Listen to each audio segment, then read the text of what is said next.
Love it. All right, we're recording now. So it's Sunday, March 29th for the recording. Hello, everybody.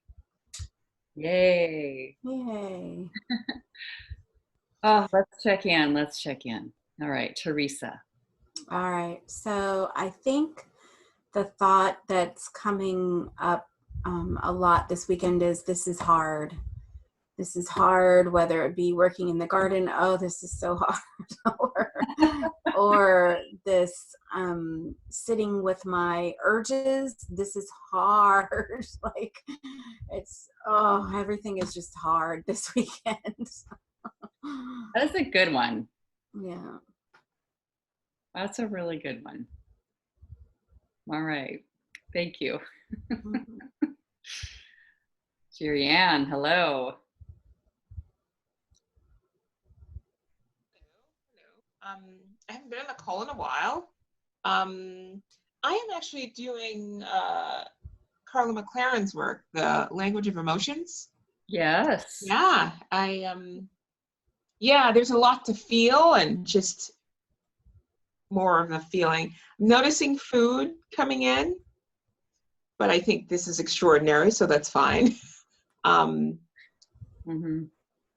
yeah, just really a lot of focus on emotions, and I really just like the idea of the 3 stages of sort of healing trauma. I just find it so helpful. I read the book 3 years ago and it was very intellectual. Uh-huh. Actually lived a lot of it with practice over time, so it's really powerful to revisit it. I've been doing work on the helpline. A lot of it is around, I can figure out what the issue is underneath, so it's about like I made a mistake or I did something wrong or that sort of thing. What are shame-related thoughts? Yeah. I did the work yesterday on what was it? Oh, she made me feel unwelcome. And what I got to is the underlying thought was I am not wanted. And I could track that way back to a very early childhood thought. Oh. It's very helpful. Yeah. Powerful. Yeah. Thank you. Wonderful. Thank you. Many of you might be familiar, but just in case you aren't, with that name, Carla McLaren, it's in the feelings module, and I think I mention her from time to time around feelings because she's just one of my favorite. Once I landed on that, around somebody who just talks about feelings and their benefit, and there's one of our exercises that is on fear. It is directly from her work, and I say so in that exercise. But anyway, yes, thank you for mentioning that, Jerry Ann. It's always super helpful. Okay, May, how about you? Hello. Hey. Hi. I've had 2 of the most profound days of my life, and I noticed that there's a heat in my chest, and I'm a little afraid to share because I'm identified as the victim with the eating disorder who has all these problems. So how could I possibly have such profound, amazing experiences, right? And I guess I won't go into too many details, but something that just 2 things that blew my mind. One thing, my friend last night asked me, May, pick a number. And I said 7. And he goes, you shouldn't have said 7. Is it true? And just to show me where that could take me whenever I believe that something shouldn't have happened or that I could have done it differently. And that was just so kind to choose something so neutral as numbers. So that was pretty effing amazing. Yeah. And then today, I saw my maybe I don't know boyfriend, and I investigated what happens when I believe the thought that I want to be with him. And that was so deep for me, and I started to get very defensive because it was getting really close to who I believe myself to be. And I think one of the most exciting things I learned from that is that when I see images of him happy without me, it only bothers me when I believe I want to be with him. Mm. Yeah. Ah. Awesome. Thank you. Thank you. Yeah.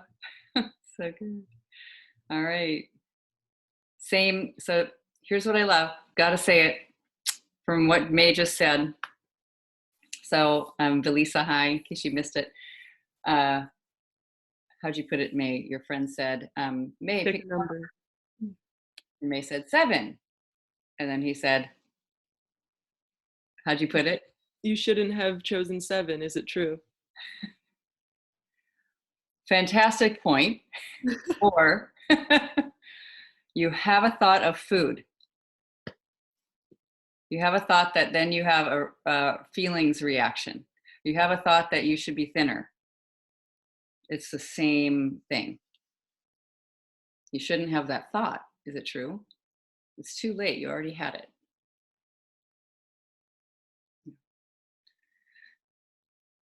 And it doesn't, just noticing the difference between thinking you shouldn't have a thought and actually having it, and just noticing the difference of that alone. Really sitting with the difference of that it's not your fault that you are doing or having any thought that you have, is amazing. And if you don't believe you shouldn't have had it, who would you be without the thought?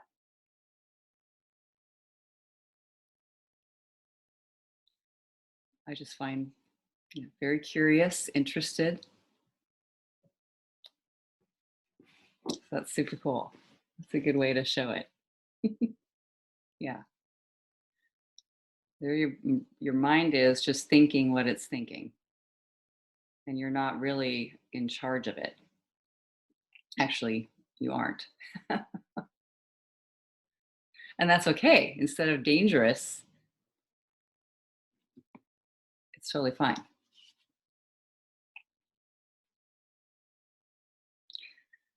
Thank you. So that's great. All right. Dee, how about you? Hi everyone. How's my connection today? Yeah, good.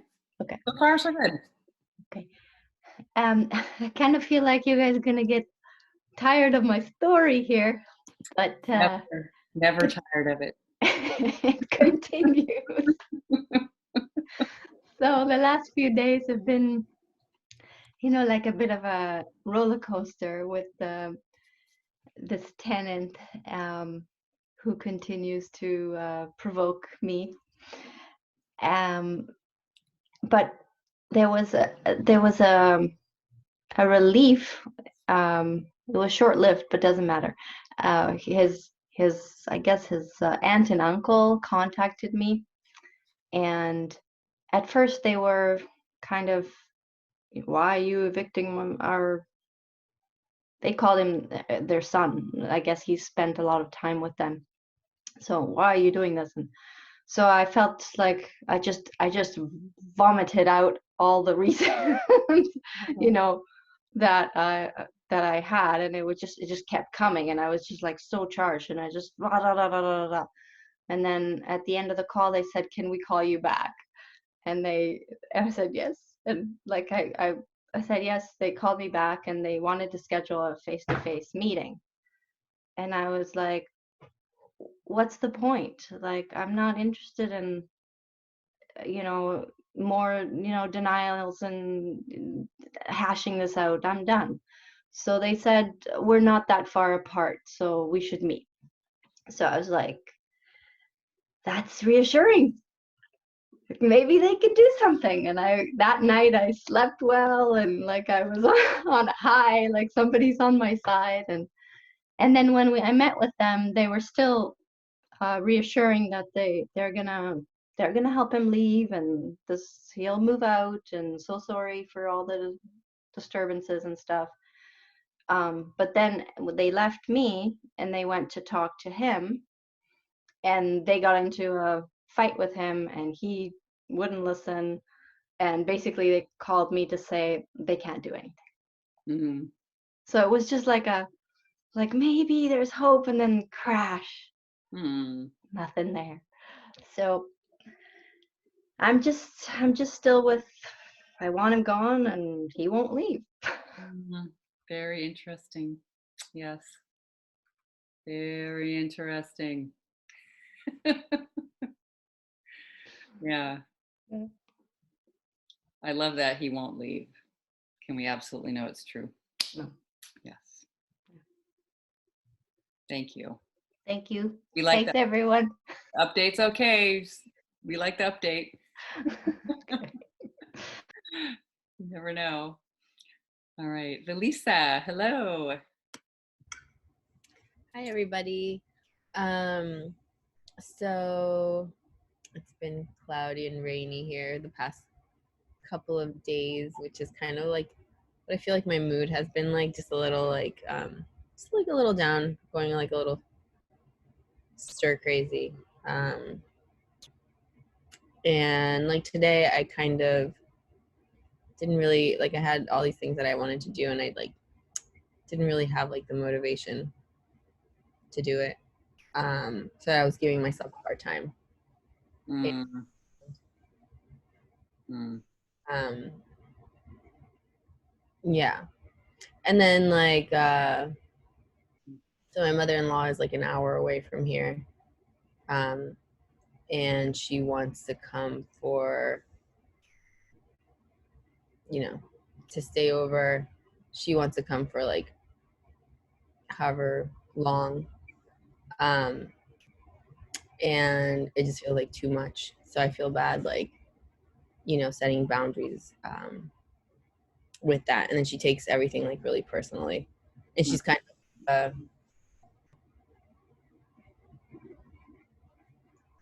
of like in a blaming mode right now, where it's like neither of her sons are like doing enough for her. Like she's laying the guilt thick right now.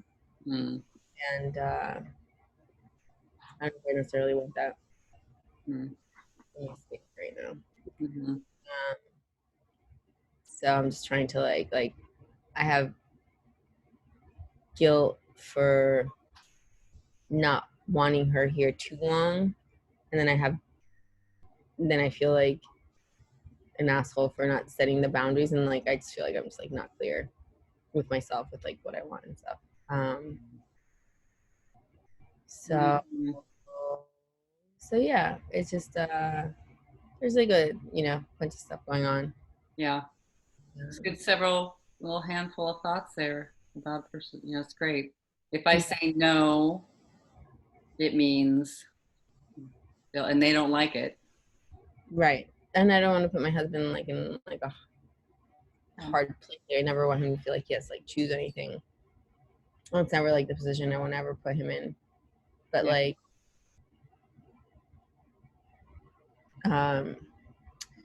right now I think everybody just everybody's a little extra sensitive. Sure. Times 1,000. So she's a little extra sensitive right now.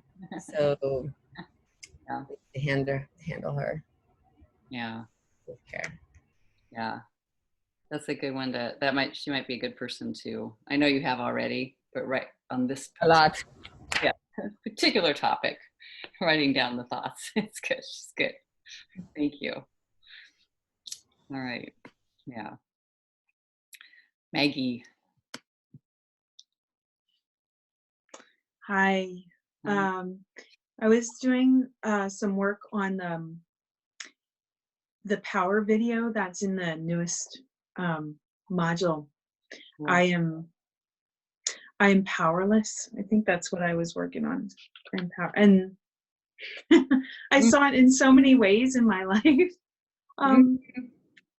But it was really good. A lot of things came up in that, whether it's relationships with people or with food. And I started looking at doing inquiry with the family dinner table, and wow, I haven't finished it, but I started looking at it, and it's amazing.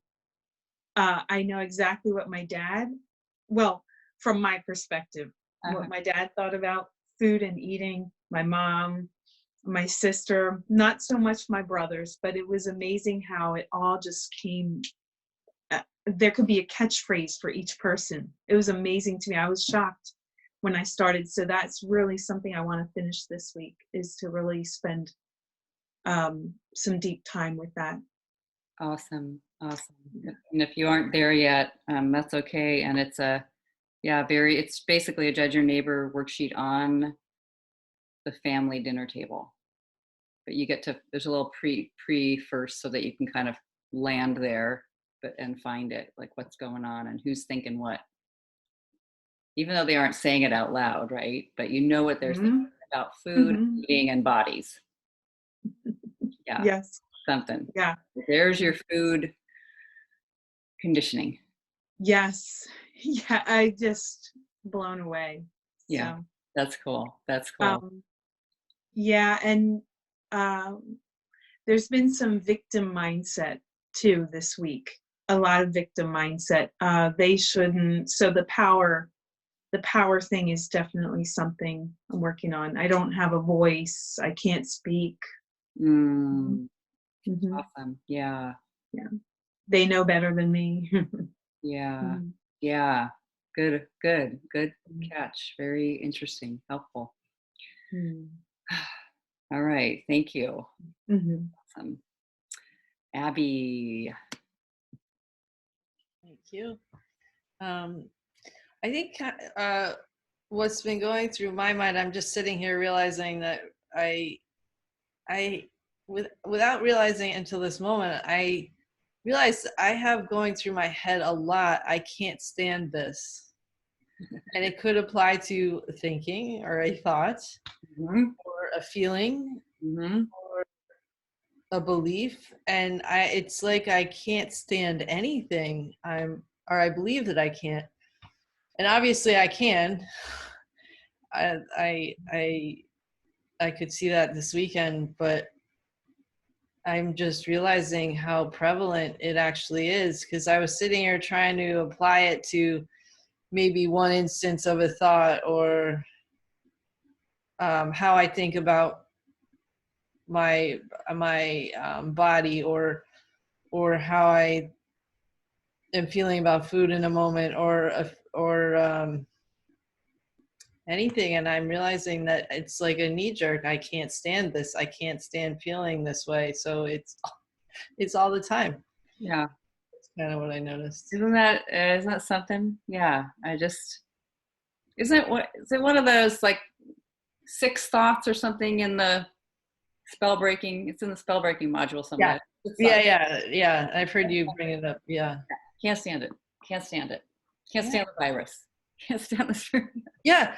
Can't stand what's going on. I can't stand this person being mad at me. I can't stand that my this or that looks like that. I mean, anything. Yeah. I know. I'm laughing with you. I know. Yeah. Thank you. All right. Susan, are you able to share? And Heidi, I know you're here, listen only mode. Hi. Hello. How are you? Excellent. Good. I can barely talk. I've been, for me this week has been just watching myself be extremely anxious by the fact that I'm watching myself react to like everything in bizarre ways that aren't, in my head. It's like, which always shows me that when I'm reactive, there's something going on. So haven't been able, it's so intense that I haven't been able to come up with any thoughts about it. It's like what happens is I'll have the reaction, I think something's going on, and the minute I go to sit and just be with it, I end up in tears. So, like when your mind is so anxious that you can't sort of settle it down to have a thought. Yeah. So you just have this anxiety and this urge to cry. So I've been doing a lot of crying. Yeah. Just to move the energy, like move it through the body. And I'm seeing patterns, and I'm seeing lifelong patterns where this anxiety, or seeing, Byron Katie is universe friendly. First question you have to answer, right? So I really don't think my universe has ever been friendly. But when you start off that way, you don't notice that you think that or you believe that, and so it's very difficult to start unraveling it, because I'm starting to see how I perceive threat all the time, and I'm not even conscious of it. So I think what's happening is I'm coming into consciousness of it, which is not all that pleasant. But there's it's at least like when I know I react like this and I have this feeling where I want to just cry, it's like I'm perceiving a threat. So I've got that far. I know I'm perceiving a threat. As to what the threat is, I haven't got that clarified yet. So I figure this course I was taking on anxiety is teaching you just to sit and in peace with it. In the theme of I can't stand this. Well, when I feel like this, I really can't stand this. It's like when they first suggested you just sit with that feeling. I thought they were crazy. You got to be kidding. There's no way in this world I want to sit with this feeling. Let me run, kind of thing. Or eat. Eat is. Yeah. It's so good to notice. Yep. So now I'm supposed to be learning, and even saying it, I want to cry. I'm supposed to be learning just to sit with this, right? And breathe, kind of thing, and so just relax and they soften it around the edges of the intense emotion and stuff like this. And it feels exactly like what somebody said about I can't stand this. This is too hard. All those sorts of so that's where I am at. So appreciate your sharing. Yeah. They say like this, I don't know that much about brain science, but I really do like one of the ideas about it, which is that, or proven something or others, which is if you feel threatened, it happens before logical mind comes in. Yeah, amygdala. I have an overactive amygdala. Yeah. I know that. And then the supplement I was taking, that was a GABA, because I have a very low GABA, I can't get anymore. So I think that's falling apart a little bit here. So I gotta do more meditating. That might help. So. Well, thank you. That's good. I just think we should do I Can't Stand It tonight. Like looking at that. Everybody can find whether it's whether it's your mother-in-law coming or a feeling or the way your thought patterns are, food and eating, just noticing. Find your situation or take a look at several of them, just a few, like hanging on just put the pictures right up in front of you if you can hold more than one situation at a time. You can also just have one.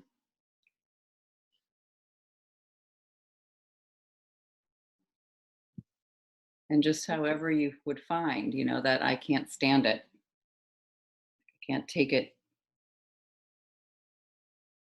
Grace? Yes.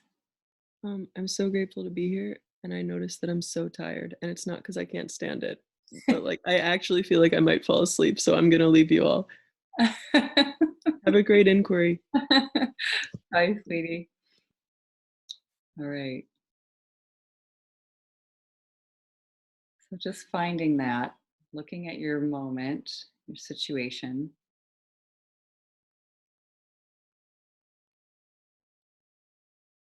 When you most recently had it. Okay, that if it's even with around food and eating, just watching that we have that thought, the different phases of eating, whether it's the thinking about food or you just ate some food, you're just noticing.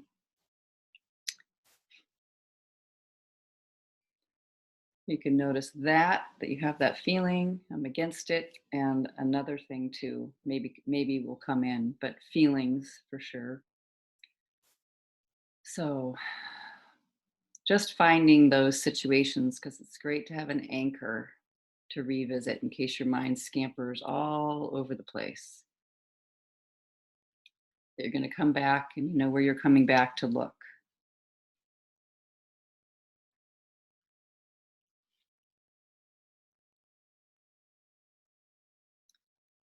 All right.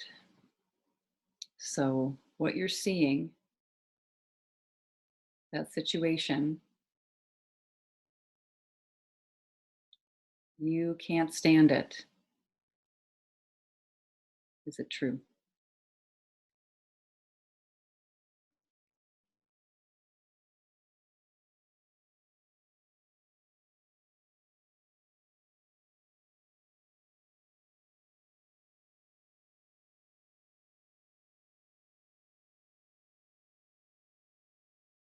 And if you notice yourself saying yes, or seeing that yes, you may still be just sitting and waiting for the answer, but just see if it's absolutely true with no shadow of a doubt. Can't stand it.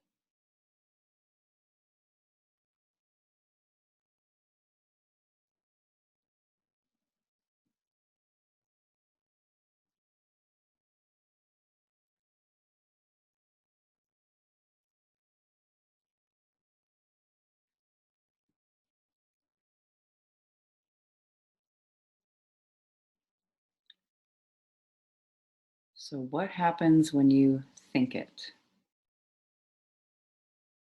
In that situation, looking at that situation.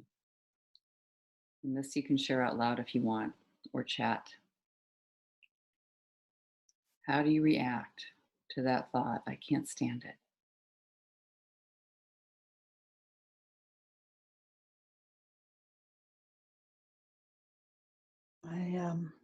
I have to make it go away. Mm-hmm, mm-hmm.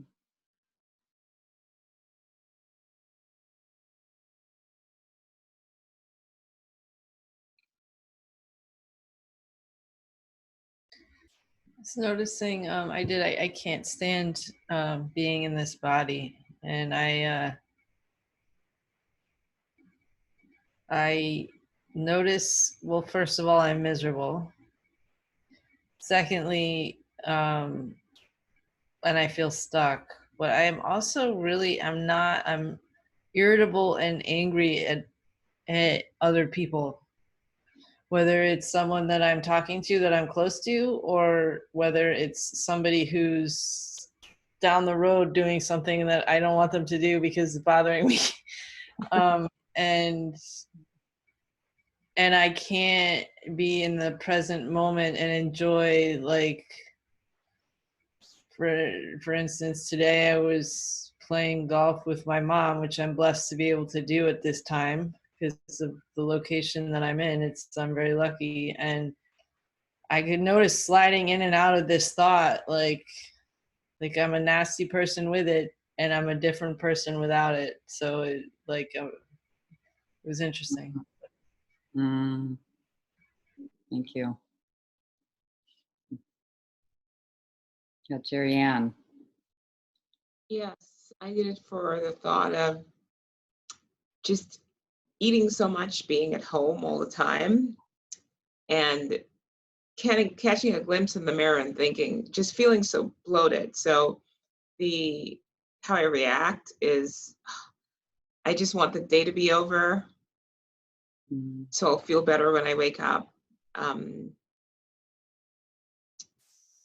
Yeah, I just want to be gone from the moment. I want to transport myself away, wanting to escape, avoid.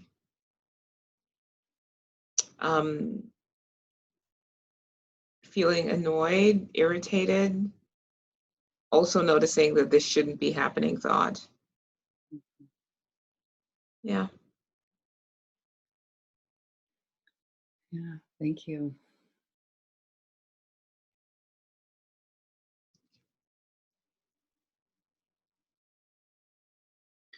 I feel like I feel this intense overwhelm just coming up through here, just everything getting tense, the whole chest and shoulders and back and chest. and feeling like tears just like pushing up, like I'm a child that just can't speak. This image comes up for me a lot. Um, but it just feels like super intense overwhelm, like I'm trying to jump out of my skin because I can't stand not standing it. You know, like I can't stand it so much that I just like it's like a torture for me. Like I torture myself. I can feel that I'm torturing myself with not standing it, Mm. and I can't stop. So awesome to notice I can't stand it when I'm saying I can't stand it. I mean, Mhm. on top of that's Yeah. a powerful thing. It's like with fear, I am afraid, and then I'm afraid of feeling afraid. Mhm.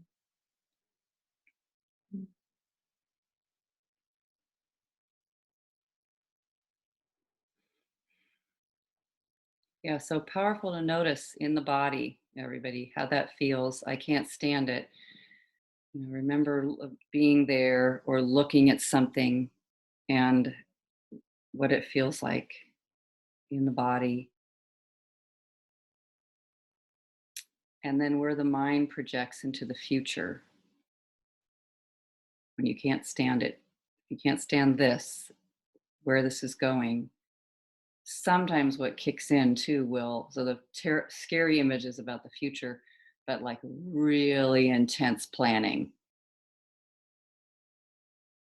I think Jess was sharing here in another call, like I'm gonna go to Weight Watchers. I'm thinking about it, in that situation, right? I'll I'm gonna crack down on this.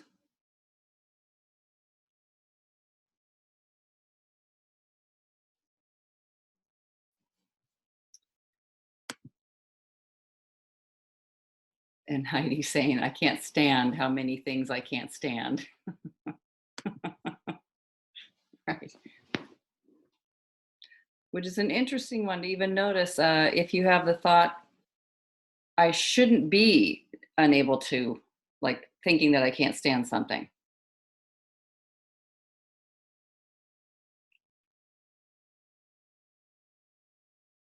Like it's bad to be having that thought or making those plans or watch, anything that happens when you have the thought. It can go very fast, like how you treat yourself when you think I can't stand it.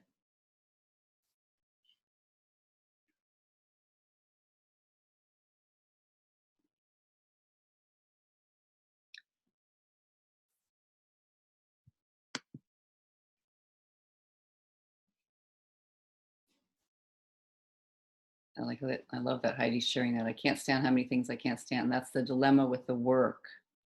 So just noticing you turn the work into something that's saying, I should love what is. And I know what that looks like.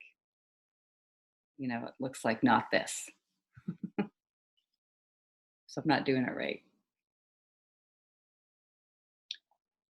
So come back to your situation, just see that moment, the moment that you're looking at. Who would you be without the thought? You can't stand it. And it doesn't mean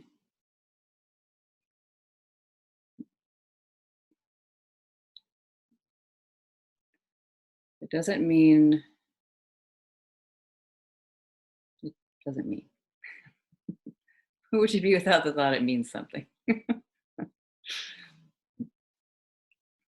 still in you're, you're not in denial here. We're looking at something and it might be important. It's just we're looking. How do I know it's important to look at? I'm looking at it. But without the thought, I can't stand it.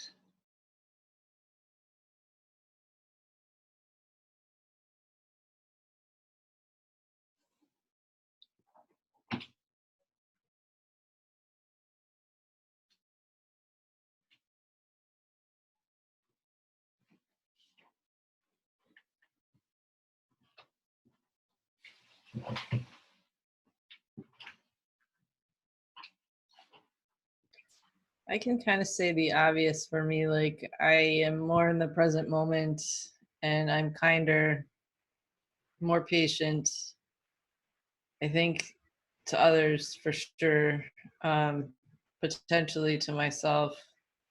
I'm able to see things more so I can absorb, like I can experience the world more in a different way. Like I'm seeing more outside of myself, a little less through like those body colored glasses, you know, that taints everything. But yet at the same time, there's a sense of like, I don't know, because I've had this thought for so long in one form or another, that it's an interesting, I'm sitting here thinking like there's almost like an empty space because it's taken up so much in my head. So I guess that means there's room for something else to come in. I don't know what that is, but yeah. Cool. Yeah, thank you.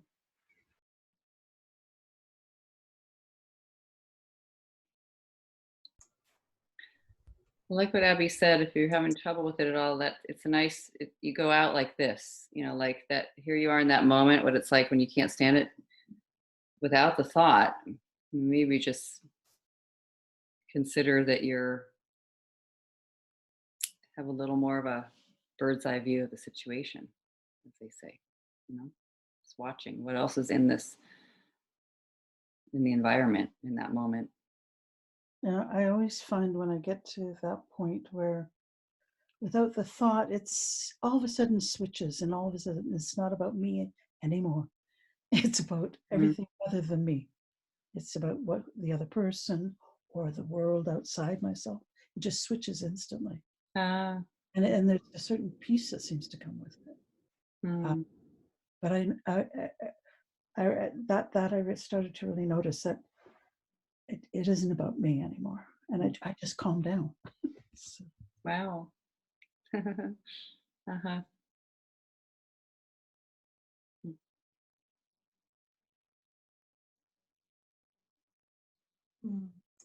I notice without the thought comes in that I need the thought so that I don't keep eating all day, Mm, and that I don't like love the reflection in the mirror.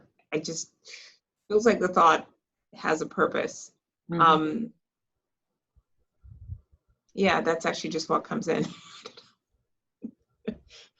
Yeah, that's a good one to notice. If I didn't have the thought, I'd keep going. You know, I wouldn't stop doing this, or you know, whatever, how it's going to keep going. And what I like noticing is just come back just a little from that trajectory forward. And if I didn't have the thought, I might still notice, like right here in the moment, you know, with the sensation in the body of maybe fullness, or wow, I really don't want to eat any more food, you know, or just how that feels. Mm.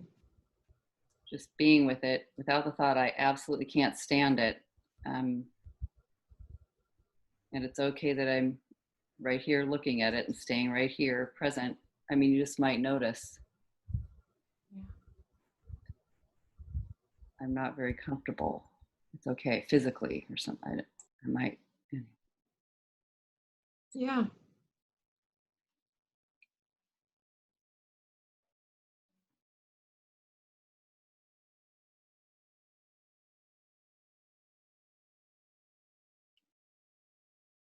I love that, noticing that we'll think it takes a stressful thought,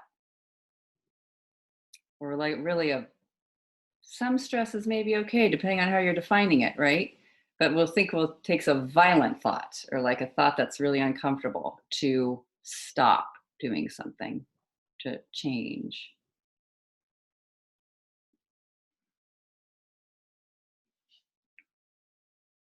It's a good thing to question.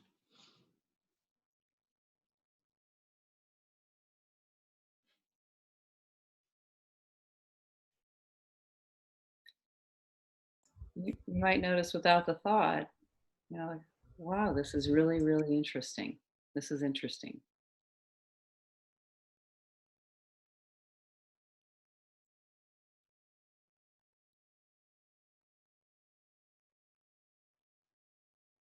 At least that's where I go. Like, I wonder.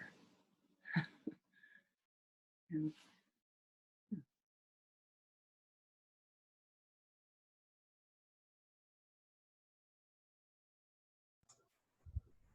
So I'm doing, I can't stand the feeling of fear.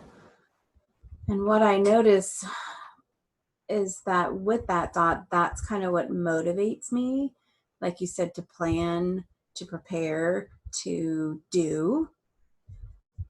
And so without the thought at first, it's a little bit of a, well, then what's going to motivate me to do? What's going to help me make sure I do the laundry or cook dinner or, you know, without the thought. But then what I realized is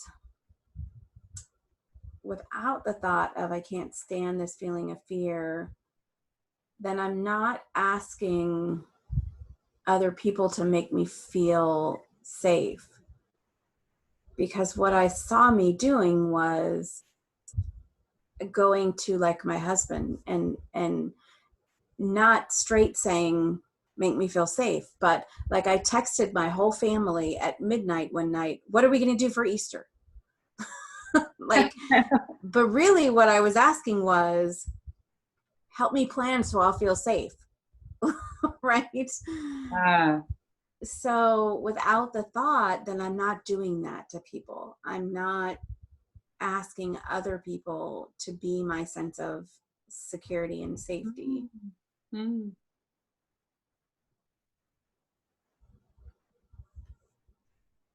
Super cool. It doesn't mean you won't talk to them because you might still be interacting.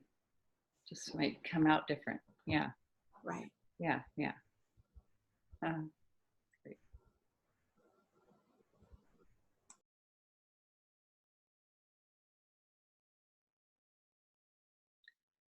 If you keep staring at that thing that you think you can't stand, you know what I mean by staring at it, even if it's an emotion or a feeling, see with the image, really let yourself stay like without the meaning that it's not safe to let go of the thought. Like it means it'll get worse if you don't have the thought. Just see if you can set it down for a moment and just see, just it's safe to be just doing this inquiry. Notice that.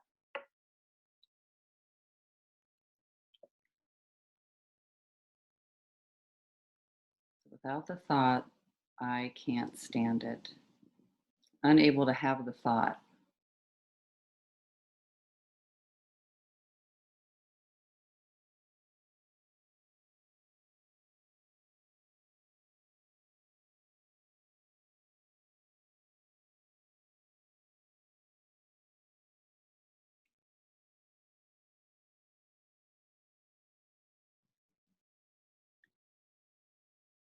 And let's turn it around.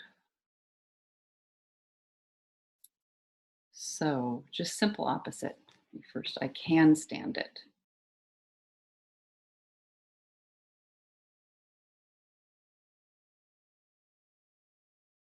How is that true?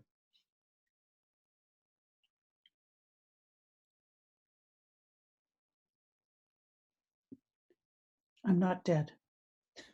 Yeah, that's good. That's a great one. So far, yeah. Yeah.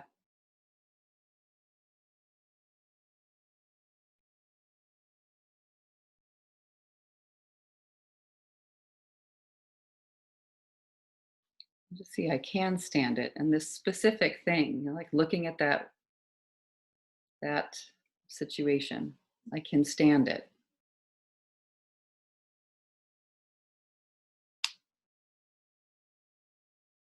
I kind of had a thought along the same lines of like, I'm not dead, but yet it's like, particularly going through kind of a rough weekend with my thinking. I'm thinking that if I can stand that because I made it through, then I can stand being in this body. If I've survived some of the things that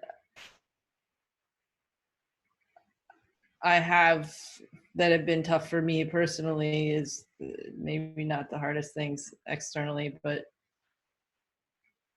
then I can certainly stand being in this body. There could be worse things. Mhm. Mm.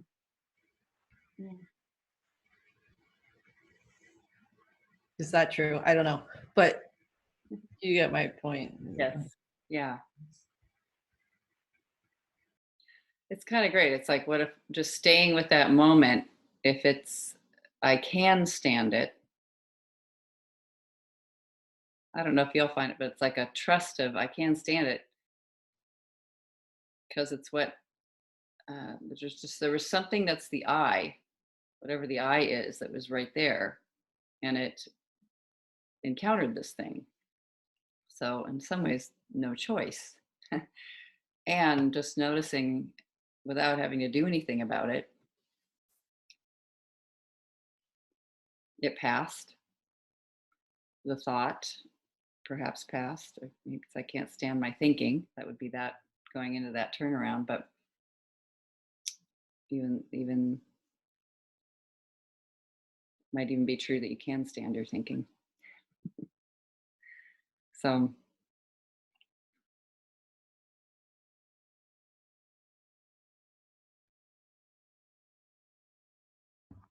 Going back to the theme of I'm not dead, so I am standing it.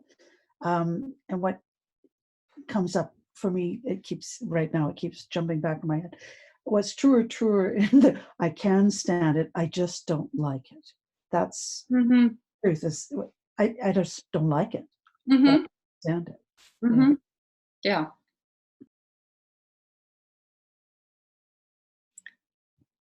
That's just simply nice to notice the difference.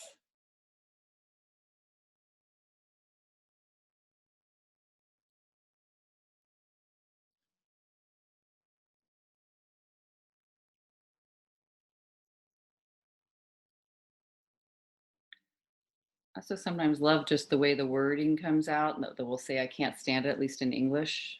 I don't know what the equivalent would be in another language. Some of you know if you speak another language, but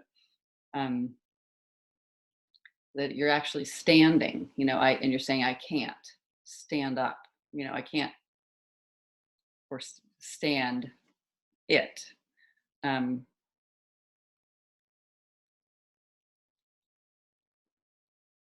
don't know. It might sound so simple, but I like noticing that perhaps standing isn't required in the situation, and I'm okay. Like, sitting down, lying down, resting, not doing anything at all. Perhaps that's even the most helpful approach outside of all that planning and what we're going to do to make something happen. It's like, oh, I can't. That's sort of like a Yahoo turnaround. Like, oh, I can't stand it. Oh, need to ask for help or lie down.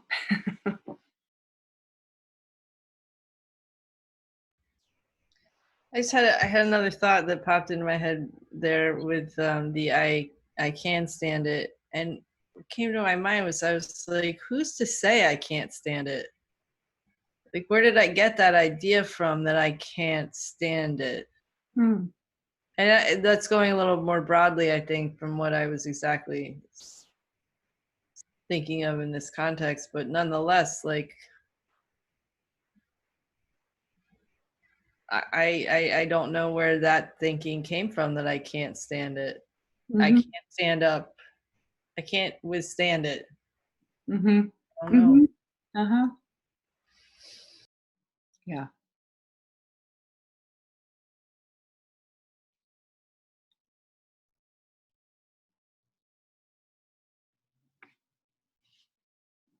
So it can't stand me.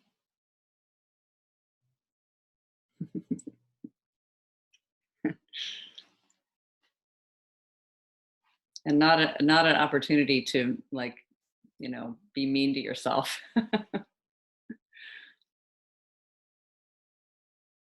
Sorry, I don't mean to keep talking, but I had to say I had this image come to my mind of like this superpower, like some kind of like a superhero standing there with like these thoughts and all this stuff like falling out against me, like unable to stand up against me. It was kind of fun.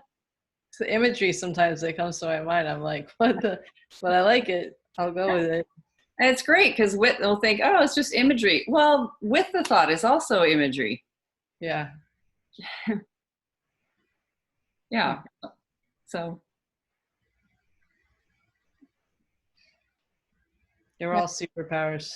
yes, yes. Yeah. Yeah, Jerry Ann, you gonna share? Yeah, I thought like it can't stand me, just overeating, being uncomfortable, just such a topic for 2 decades. It's like enough, Jerry Ann. Yes. Fucking enough. Fussing with me again. Yeah, I could see that. Yeah. Oh, here you are again, like having a thing. Yeah, having a thing about me. Yeah.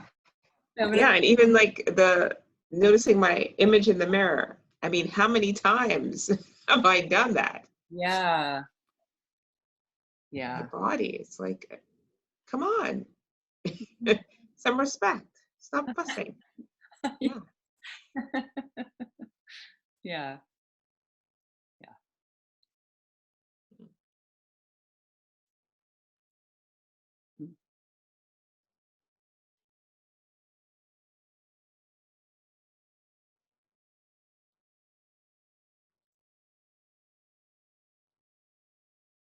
And if it is, like a interpretation of the way things are, that it's not standable or something, then it's if it can't stand me, you can also find the just whatever me is like a really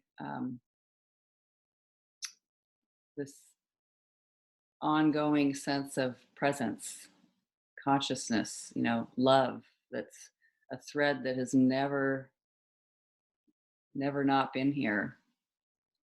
That it can't stand up against that. Like it's just not really, I don't know, it just dissolves in front of that awareness, consciousness, presence. And also noticing that any thoughts you've ever had that are really frightening, even though they feel very repetitive and old, like what, I've had it for 20 years, like you're just saying, and accurate. And there's all those gaps in between when you weren't thinking it. So it can't, like if somebody said, from now on, you need to be thinking about this thing you can't stand every second and never stop, you'd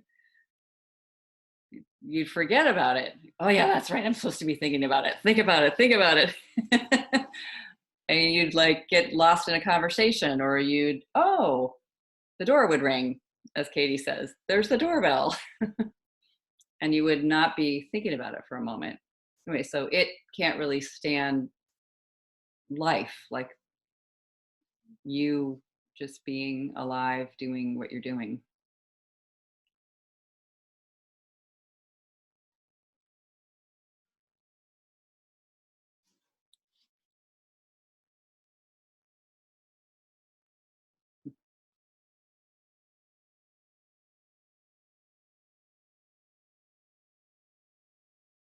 But it's nice to really pull that up into, if it's awareness, who I am, that it can't stand me.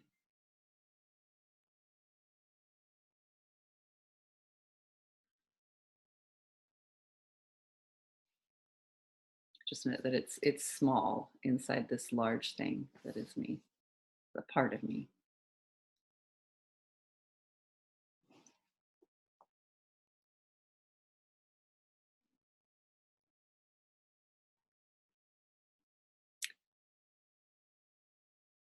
So it's a good one to notice, just the living turnaround, kind of like, how do I know I'm supposed to have met this thought, feeling, situation? I did.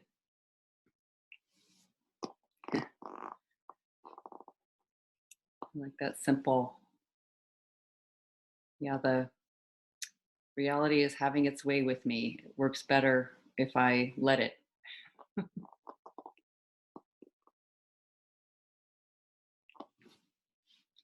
But just feeling into how I would live the turnaround if I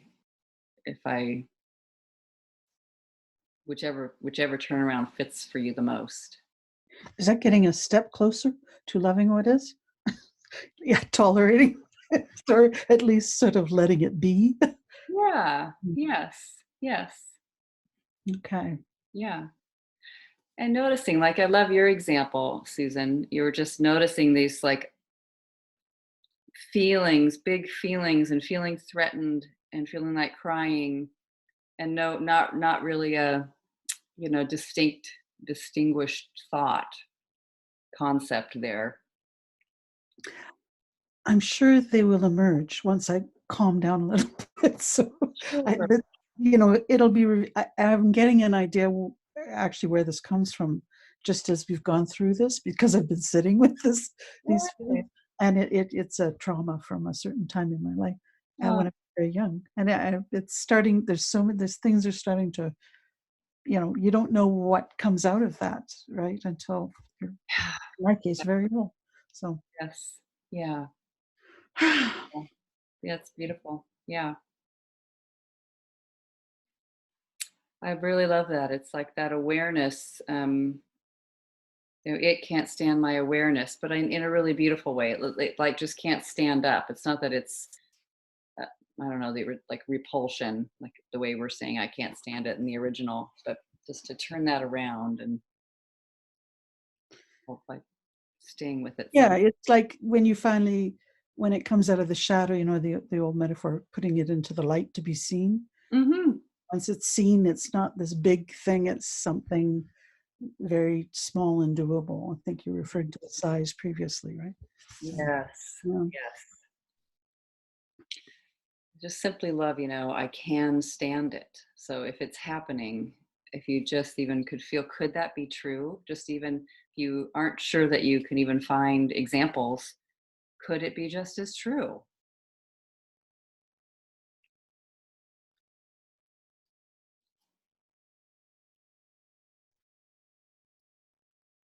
It's okay to even notice right in there too. And you might be really noticing, oh, it's it's uncomfortable. Is there anything like you just more gentle and compassionate with yourself? If you Yeah, that's the meditation is this idea of how would you, if a friend had this issue, how would you treat the friend? How would, and yeah. accepting what is in the moment. And I always like to use Jane Austen's from Pride and Prejudice.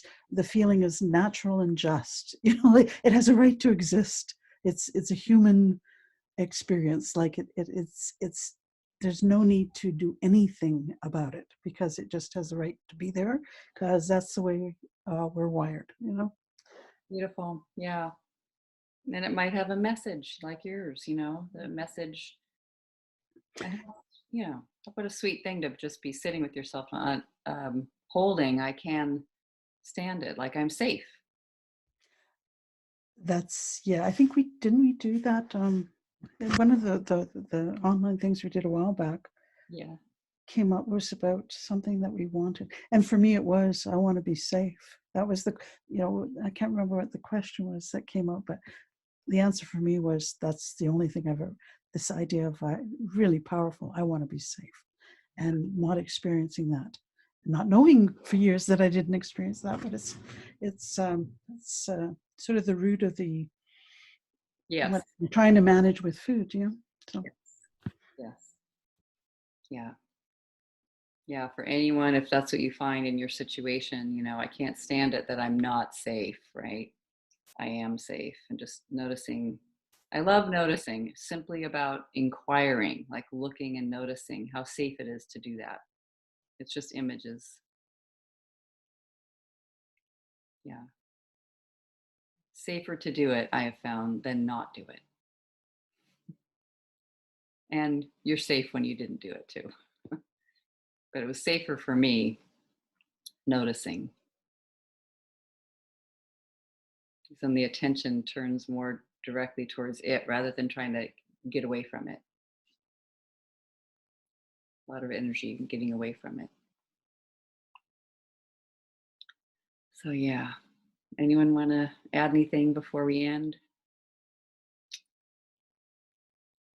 Very sweet, beautiful, beautiful meditation. Thank you all. Thank you so much. Yeah. Thank you all. Lots of love, everybody. Thank you. Take Thank good care. you. Bye. Bye-bye. Bye.